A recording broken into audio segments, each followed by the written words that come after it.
नमस्कार मेरी YouTube family. मेरा नाम है साहिब और आप देख रहे हैं आपका पसंदीदा चैनल जहां हर हफ्ते हम आपको डर और रहस्य की अनसुनी कहानियां सुनाते हैं। आज की कहानी आई है हमारे सब्सक्राइबर नरेंद्र की जिंदगी से और यकीन मानिए यह कहानी आपकी रूह को झकझोर कर रख देगी। क्या आपने कभी सोचा है कि क्या होता है जब आप ऐसी जगह जाते हैं जहां इंसानों के नहीं बल्कि परछाइयों के कानून चलते हैं? एमिटिविल हाउस, एक ऐसा नाम जो सिर्फ सुनकर ही लोगों के रोंगटे खड़े कर देता है। नरेंद्र ने हिम्मत दिखाई, वहां कदम रखा और जो कुछ उन्होंने देखा वह किसी हॉरर फिल्म से कम नहीं था। तो चलिए सुनते हैं नरेंद्र की कहानी उनके अपने शब्दों में। लेकिन एक चेतावनी, अगर आप दिल से कमजोर हैं तो यह वीडियो शायद आपके लिए नहीं है। और अगर आपको ऐसी कहानियां पसंद आती हैं तो चैनल को सब्सक्राइब करना मत भूलना, क्योंकि अगली बार और भी डरावनी कहानियां आपका इंतजार कर रही हैं। तो बिना किसी देरी के चलिए शुरू करते हैं नरेंद्र की नजर से एमिटिविल हॉरर हाउस का रहस्य। नमस्कार, मैं नरेंद्र हूं। आज मैं आपको एक ऐसी घटना सुनाने जा रहा हूं जो मेरी जिंदगी का सबसे डरावना और अविश्वसनीय अनुभव था। यकीन मानिए यह किसी फिल्म या कहानी से कम नहीं है। अगर आप दिल से कमजोर हैं तो इसे सुनने से पहले 2 बार सोच लीजिए। ये बात कुछ साल पहले की है। मैं और मेरा दोस्त रोहित अमेरिका घूमने गए थे। वहां हमारा प्लान था कि कुछ अनोखी और डरावनी जगहों को एक्सप्लोर करेंगे। घूमते घूमते हमें एमिटिविल हॉरर हाउस के बारे में पता चला। ये वही कुख्यात घर था जहां 1774 में डिफियो परिवार की बेरहमी से हत्या हुई थी। लोग कहते हैं कि इस घर में शैतानी ताकतें रहती हैं। रोहित ने मुझसे कहा, क्या तुम्हें वाकई इसमें जाना चाहिए नरेंद्र? ये जगह सच में खतरनाक है। लेकिन मेरे अंदर का एडवेंचरिस्ट जाग चुका था। मैंने उसे समझाया कि ये सब सिर्फ कहानियां हैं। पर क्या ये वाकई सिर्फ कहानियां थीं? हमने उसी रात उस घर के अंदर जाने की योजना बनाई।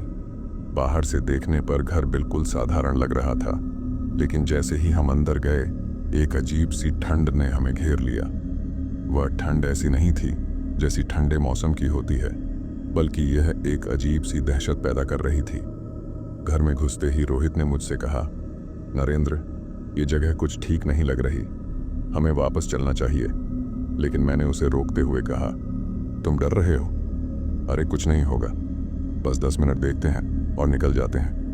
जैसे ही हमने लिविंग रूम में कदम रखा एक अजीब सी आवाज सुनाई दी, खर्र खर्र। मैंने सोचा शायद ये हवा की आवाज होगी, लेकिन रोहित ने डरते हुए कहा, नरेंद्र, ये हवा नहीं है, ये कुछ और है। लिविंग रूम में एक पुरानी तस्वीर लगी हुई थी। उसमें डिफियो परिवार के सभी सदस्य थे। जैसे ही मैंने उसे देखा मुझे लगा जैसे उनकी आंखें मेरी ओर घूर रही हैं। मैंने झट से रोहित को बुलाया, देखो ये बस हमारा वहम है। तभी अचानक तस्वीर अपने आप दीवार से गिर पड़ी। आवाज इतनी तेज थी कि हमारे होश उड़ गए। रोहित ने चिल्लाते हुए कहा, मैंने कहा था ना ये जगह भूतिया है, चलो यहां से। लेकिन मेरी जिद्दी स्वभाव ने हमें वहीं रुकने पर मजबूर कर दिया। मैंने सोचा अगर मैं अब चला गया तो ये सफर अधूरा रह जाएगा। हमने घर का हर कोना देखना शुरू किया। ऊपर की मंजिल पर एक कमरा बंद था। मैंने दरवाजा खोला तो एक पुरानी लकड़ी की कुर्सी पड़ी थी। कुर्सी पर बैठते ही मुझे लगा जैसे किसी ने मेरे कंधे पर हाथ रखा हो। मैंने तुरंत पीछे मुड़कर देखा, लेकिन वहां कोई नहीं था। रोहित ने मुझसे पूछा, क्या हुआ, तुम्हारा चेहरा इतना सफेद क्यों हो गया? मैंने झूठ बोलते हुए कहा, कुछ नहीं, शायद थकावट हो रही है। तभी नीचे से किसी के फुसफुसाने की आवाज आई, नरेंद्र, नरेंद्र। हम दोनों ने सोचा कि आवाज सिर्फ हमारा भ्रम हो सकती है। लेकिन जैसे ही हम सीढ़ियों से नीचे उतरे सामने का नजारा देखकर हमारी सांसें रुक गईं। डिफियो परिवार की वही तस्वीर जो लिविंग रूम में गिरी थी अब दीवार पर वापस लटकी हुई थी। पर इस बार तस्वीर में उनके चेहरे खून से लथपथ थे। रोहित ने डर के मारे मेरा हाथ पकड़ लिया, नरेंद्र, मैं अब और नहीं रुक सकता, हमें यहां से भागना होगा। लेकिन इससे पहले कि हम दरवाजे की ओर भागते दरवाजा अपने आप बंद हो गया। हमने पूरी ताकत से दरवाजा खोलने की कोशिश की, लेकिन वह हिला भी नहीं। तभी एक भारी आवाज गूंजने लगी, तुम्हें यहां नहीं आना चाहिए था, ये जगह तुम्हारे लिए नहीं है। हम दोनों चिल्ला उठे, कौन है वहां, हमें जाने दो। अचानक हवा इतनी तेज हो गई कि सब कुछ हिलने लगा। कुर्सियां अपने आप इधर उधर गिरने लगीं। रोहित बेहोश होकर जमीन पर गिर पड़ा। मैं डर के मारे बुरी तरह कांप रहा था। मैंने जोर से चिल्लाया, तुम जो भी हो, हमें माफ कर दो, हम यहां सिर्फ देखने आए थे। तभी मेरे दिमाग में एक ख्याल आया। मैंने सुना था कि ऐसी जगहों पर प्रार्थना करने से शांति मिलती है। मैंने तुरंत अपनी जेब से मां की दी हुई गीता निकाली और जोर जोर से हनुमान चालीसा पढ़ना शुरू कर दिया। जैसे जैसे मैंने पढ़ना शुरू किया, हवा शांत होने लगी। वो भारी आवाज गायब हो गई। धीरे धीरे रोहित को होश आया। उसने मुझे देखते ही पूछा, क्या क्या हो रहा था? मैंने उसे चुप रहने का इशारा किया और पढ़ता रहा। तभी दरवाजा अपने आप खुल गया। हमने बिना देर किए घर से बाहर दौड़ लगा दी। एमिटिविल हॉरर हाउस से बाहर आने के बाद मैं और रोहित सीधे होटल लौट आए। हम दोनों की हालत खराब थी। तुम्हें क्या लगता है नरेंद्र, वो सब सच में हुआ या बस हमारा भ्रम था? रोहित ने मुझसे पूछा। मैंने उसकी ओर देखा और कहा, अगर भ्रम था तो दरवाजे अपने आप कैसे बंद हुए? वो आवाजें, तस्वीर, ये सब क्या था? नहीं, ये भ्रम नहीं था। हमने फैसला किया कि इस घटना के बारे में किसी को कुछ नहीं बताएंगे। कौन यकीन करता? लोग तो हमें पागल ही कहते। लेकिन कहानी यहीं खत्म नहीं हुई। हम अगले दिन वापस भारत लौट आए। सब कुछ सामान्य लग रहा था, लेकिन जैसे ही मैं अपने घर पहुंचा, मुझे कुछ अजीब महसूस होने लगा। मेरे कमरे में रखी घड़ी अचानक रुक गई। मैंने सोचा ये सिर्फ इत्तेफाक है, लेकिन उस रात जब मैं सोने गया तो मुझे सपने में वही एमिटिविल हाउस दिखाई दिया। उस भारी आवाज ने फिर से मुझे पुकारा, नरेंद्र वापस आओ। मैं पसीने से भीग कर उठ बैठा। घड़ी रात के ठीक 3:15 पर अटकी हुई थी। यह वही समय था जब एमिटिविल हाउस में डिफियो परिवार की हत्या हुई थी। 2 दिन बाद मैंने रोहित को फोन किया। कैसा है तू रोहित? लेकिन उसकी आवाज बदल चुकी थी। वह डर के मारे कांपते हुए बोला, नरेंद्र, मेरे साथ कुछ अजीब हो रहा है। मुझे लगता है कि कोई मुझे देख रहा है। रात को चीजें अपने आप गिरने लगती हैं। मैंने उसे शांत करने की कोशिश की।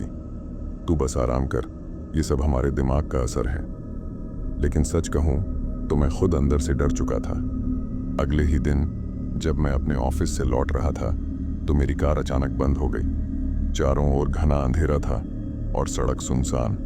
तभी मेरी कार के शीशे पर किसी के हाथ के निशान दिखाई दिए। मैंने डरते हुए शीशा नीचे किया, लेकिन वहां कोई नहीं था। घर आकर मैंने खुद को समझाया, नरेंद्र, ये सब तेरे मन का वहम है, कुछ नहीं हो रहा। लेकिन रात में एक और भयानक घटना हुई। मैं अपने बिस्तर पर सो रहा था। तभी मुझे महसूस हुआ कि कोई मेरे कमरे में चल रहा है।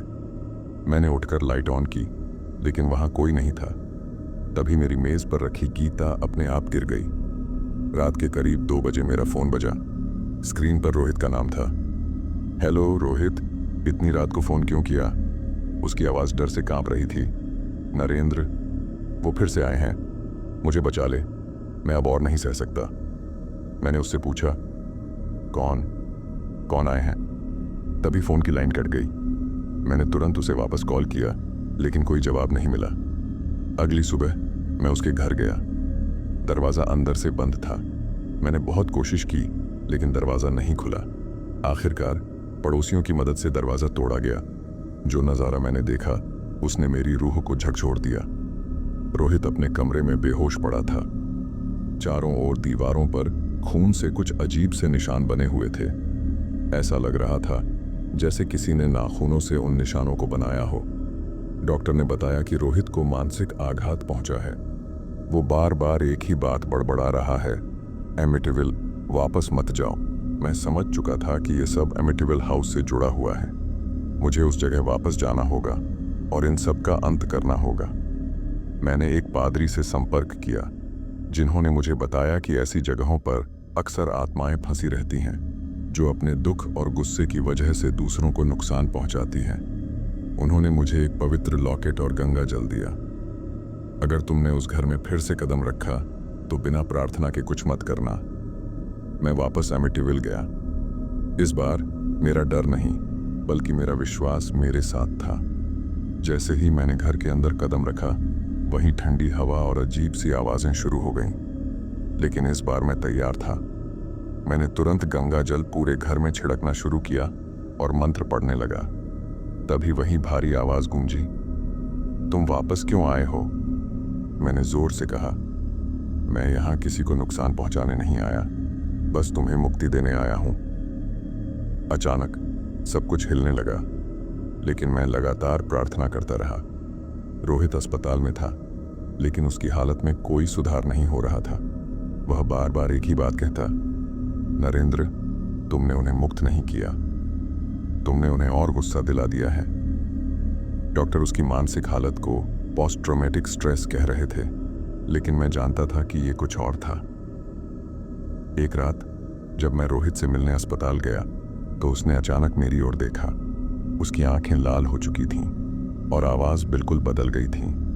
उसने फुसफुसाते हुए कहा, वो तुम्हें ढूंढ रहे हैं नरेंद्र, तुम्हारा समय खत्म हो रहा है। उसके ये शब्द मेरे दिल में डर की एक नई लहर पैदा कर गए। अस्पताल से लौटने के बाद मुझे महसूस हुआ कि अब ये अजीब घटनाएं मेरे घर में भी शुरू हो गई हैं। एक रात जब मैं सो रहा था तो मुझे ऐसा महसूस हुआ कि कोई मेरे बिस्तर के पास खड़ा है। मैंने आंखें खोली तो देखा कि कमरे के कोने में एक काली परछाई थी। वह धीरे धीरे मेरी ओर बढ़ रही थी। मैंने तुरंत गीता का पाठ शुरू किया और वह परछाई गायब हो गई। लेकिन उसके बाद दीवार पर खरोंच के निशान उभर आए। ऐसा लग रहा था जैसे कोई खून से लिख रहा हो, तुमने हमें धोखा दिया। मैंने समझ लिया कि एमिटिविल हाउस की आत्माएं अब मेरे पीछे थीं। मुझे पता था कि इस रहस्य को सुलझाने के लिए मुझे फिर से उस घर का रुख करना होगा। इस बार मैंने एक तांत्रिक गुरु आचार्य देवेंद्रनाथ से मदद मांगी। उन्होंने मेरी बात सुनी और कहा, वो आत्माएं मुक्त नहीं हुईं। दरअसल उन्होंने तुझे अपना माध्यम बना लिया है। अब तुझे उन्हें पूरी तरह शांत करना होगा, वरना वे तुझे नहीं छोड़ेंगी। मैंने गुरुजी के निर्देशों के साथ दोबारा एमिटिविल हाउस में जाने का फैसला किया। गुरुजी ने मुझे कुछ चीजें दी, एक त्रिशूल, पवित्र भस्म और एक विशेष मंत्र। जब मैं उस डरावने घर के दरवाजे पर पहुंचा तो ऐसा लगा जैसे घर मुझे अंदर बुला रहा हो। ठंडी हवा और भारीपन ने फिर से मुझे घेर लिया। जैसे ही मैंने दरवाजा खोला, सामने का दृश्य पहले से भी ज्यादा डरावना था। दीवारों पर खून से लिखे शब्द थे, तुम वापस क्यों आए? मैंने मंत्र पढ़ते हुए पूरे घर में पवित्र भस्म छिड़कना शुरू किया। तभी अचानक लिविंग रूम में जमीन हिलने लगी।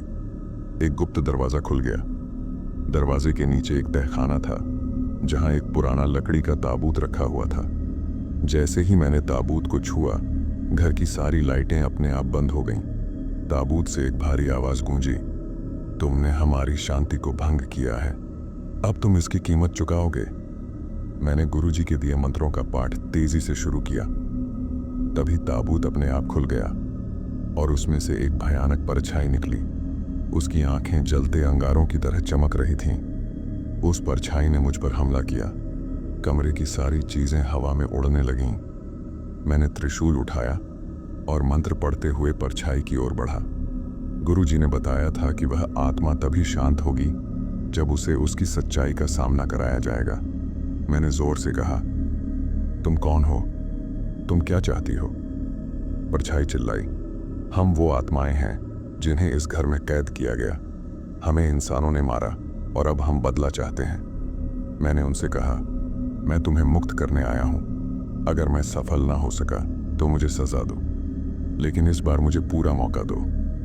मैंने गुरुजी के मंत्रों का पाठ जारी रखा। धीरे धीरे परछाई छोटी होने लगी। आखिरकार वह ताबूत में वापस चली गई और ताबूत खुद ही बंद हो गया। एक तेज रोशनी कमरे में फैली और फिर सब शांत हो गया। एमिटिविल से लौटने के बाद मुझे ऐसा लगा कि मैंने उन आत्माओं को हमेशा के लिए शांत कर दिया है, लेकिन वह सिर्फ एक भ्रम था। अगली रात जब मैं घर पर था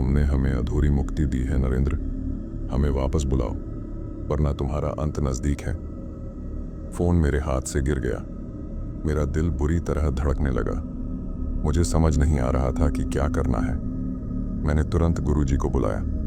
उन्होंने मेरी बात सुनी और कहा, नरेंद्र, तुमने उन्हें केवल दबाया है, मुक्त नहीं किया। वे अब भी उस घर में कैद हैं। तुम्हें एक बार फिर वहां जाकर उन्हें पूरी तरह से शांत करना होगा। इस बार तुम्हें पूरी तैयारी के साथ जाना होगा। गुरुजी ने मुझे बताया कि उस घर के नीचे एक प्राचीन शैतानी अनुष्ठान हुआ था। यह अनुष्ठान आत्माओं को बंधक बनाकर शैतान की शक्ति को बढ़ाने के लिए किया गया था। अगर वो आत्माएं पूरी तरह से मुक्त नहीं हुई तो वो तुझे और इस दुनिया को बर्बाद कर सकती हैं। उन्होंने चेतावनी दी। मैंने इस बार अपने साथ गुरुजी और उनके शिष्यों की एक टीम ली। हम सभी ने मंत्र और सुरक्षा के उपकरण लिए और उस घर की ओर निकल पड़े। घर के पास पहुंचते ही सब कुछ पहले से ज्यादा डरावना लग रहा था। ऐसा लग रहा था जैसे पूरा घर हमें निगलने को तैयार हो। गुरुजी ने जैसे ही घर में कदम रखा, उन्होंने कहा, यहां सिर्फ आत्माएं नहीं हैं, यहां एक शैतानी ताकत भी है। हमें इसे पूरी तरह नष्ट करना होगा। हम सभी ने घर के तहखाने में जाने का फैसला किया, जहां पिछली बार वह ताबूत मिला था। जैसे ही हमने दरवाजे को खोला, एक अजीब सी दुर्गंध ने हमें घेर लिया। ताबूत अभी भी वहीं था, लेकिन इस बार उसके चारों ओर लाल रोशनी थी। गुरुजी ने कहा, यह शैतानी ऊर्जा है। इसे नष्ट करने के लिए हमें मंत्रों का पाठ शुरू करना होगा। जैसे ही गुरुजी और उनके शिष्यों ने मंत्रों का उच्चारण शुरू किया, पूरा घर हिलने लगा। दीवारों पर बने खून के निशान जलने लगे। तभी ताबूत से वही परछाई निकली, लेकिन इस बार वह पहले से कहीं ज्यादा बड़ी और डरावनी थी। उसकी आवाज गूंजी, तुम हमें बार बार परेशान क्यों कर रहे हो? यह घर हमारा है और यहां से कोई हमें नहीं निकाल सकता। गुरुजी ने तुरंत त्रिशूल उठाया और मंत्रों का उच्चारण तेज कर दिया। मैंने और शिष्यों ने पूरे घर में गंगा जल छिड़कना शुरू किया। परछाई गुस्से में चिल्ला रही थी, वह हमारी ओर बढ़ने लगी। तभी गुरुजी ने मुझे ताबूत को तोड़ने के लिए कहा। अगर ताबूत नष्ट हो गया तो इनकी सारी शक्ति खत्म हो जाएगी। मैंने हिम्मत जुटाई और एक भारी पत्थर उठाकर ताबूत पर दे मारा। ताबूत टूट गया और उसमें से एक तेज रोशनी निकली। परछाई चिल्लाते हुए गायब हो गई। पूरा घर शांत हो गया। गुरुजी ने कहा, अब आत्माएं मुक्त हो चुकी हैं, लेकिन यह जगह कभी भी शुद्ध नहीं होगी। इसे हमेशा के लिए बंद कर देना चाहिए। हमने घर को बाहर से ताला लगाकर बंद कर दिया, लेकिन जब मैंने बाहर कदम रखा तो मुझे पीछे से किसी के कहने की आवाज सुनाई दी, शांति का शुक्रिया नरेंद्र। उस घटना के बाद मैंने कभी पीछे मुड़कर नहीं देखा। रोहित धीरे धीरे ठीक हो गया। मैंने गुरुजी के साथ कई और रहस्यमय घटनाओं पर काम किया, लेकिन अमिटिविल हाउस मेरे लिए हमेशा एक सबक बना रहा। आज भी जब मैं अकेले होता हूं तो मुझे कभी कभी ऐसा लगता है कि कोई मुझे देख रहा है, लेकिन मुझे यकीन है कि मैंने उन आत्माओं को हमेशा के लिए शांति दी है। आपका क्या मानना है? क्या यह आत्माओं की मुक्ति थी या एक नई शुरुआत का संकेत? अपनी राय जरूर बताएं। चैनल को सब्सक्राइब करना ना भूलें। अगली बार मिलते हैं एक और सच्ची खौफनाक कहानी के साथ। तब तक सुरक्षित रहें। अलविदा।